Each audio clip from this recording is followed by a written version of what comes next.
You're relatively boring people. The reason why people on screen are interesting is because you take their flaws, you take their greatnesses, and you expound upon it.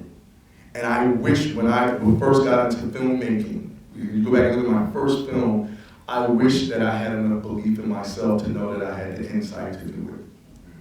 Well, with me, it was always perfect your craft and don't worry about what the audience or the media is doing until you're able to show them something that they want to see and listen to.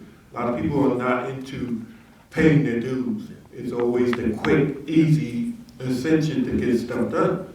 And when you sit there and you ask them when you want to pick their brains about something, they're lost because they have no idea what's going on. That's one of the things I learned really quick from Louise Simonson, who works at Marvel Comics. Like, perfect your work. Don't just put it out there and go, oh, I'm a hit. It doesn't work that way. Where I normally go is first realize that there are no boundaries. So if I were talking to myself or talking to another up-and-coming filmmaker, first you have to realize that all of the limitations are illusions. If you start with this idea that you can't, then that will always be echoing through your career, what you can't do, what you need to do, what you need to get ready to do. Like preparing is not doing. Allow yourself to always cross that threshold and do something. It's just like when you're fighting. You can think about blocking, but that doesn't mean you're going to stop the punch. What you want is, there's a system called Shin-Ichira, which is mind intention boxing, which basically means that the minute you think, it's already happened. So if I think to block, I've already blocked. If I think to punch, I've already hit you. My body's already covered the ground.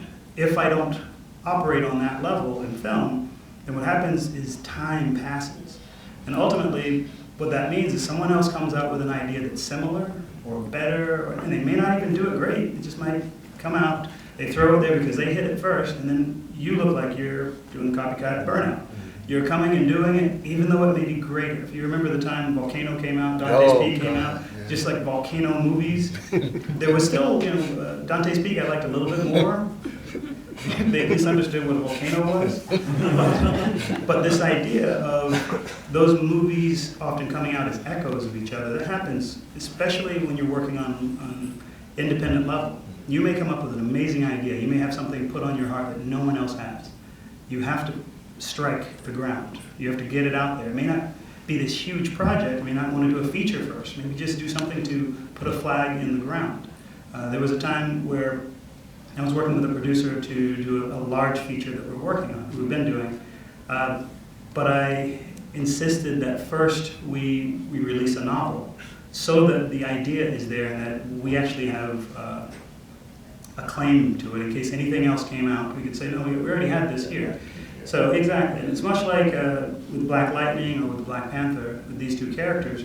Before Marvel made any announcements, I'd already made my first one. It had already come out, people already liked it, and then we hear the announcement. We're like, oh, that was nice. And it's the same thing. You have Black Lightning, he's already working on it, it's already happening, and then it's like, hey, look, everybody likes it now, And it's wonderful to be in these positions because we can aid the industry because everything that we do, we know it has momentum and it creates more openings for people like you guys, people like us. So we don't have to hate it. We don't have to hate they take it, put more money behind it, and work it however they're going to do.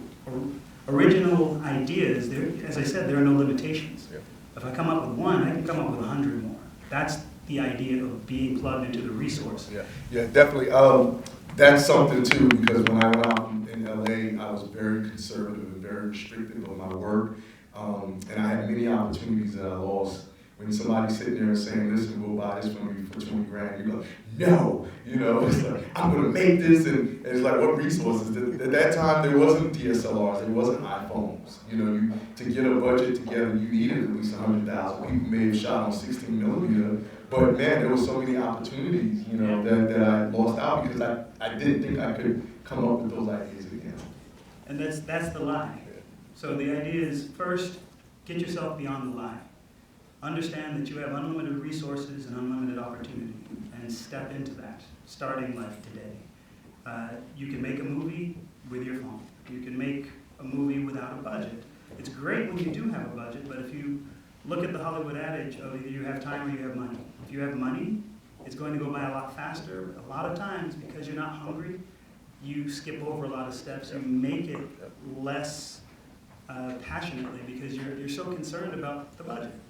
If you take that element out and you just start doing it from passion, from imagination, you come up with creative solutions you never would have ever done. And those are the things that make people actually attach to your project and get them to see your true heart, because your heart is the only thing you have, and that's what you're putting out there. So ultimately it's that. Don't be deceived by the illusion, and understand that there are no restrictions.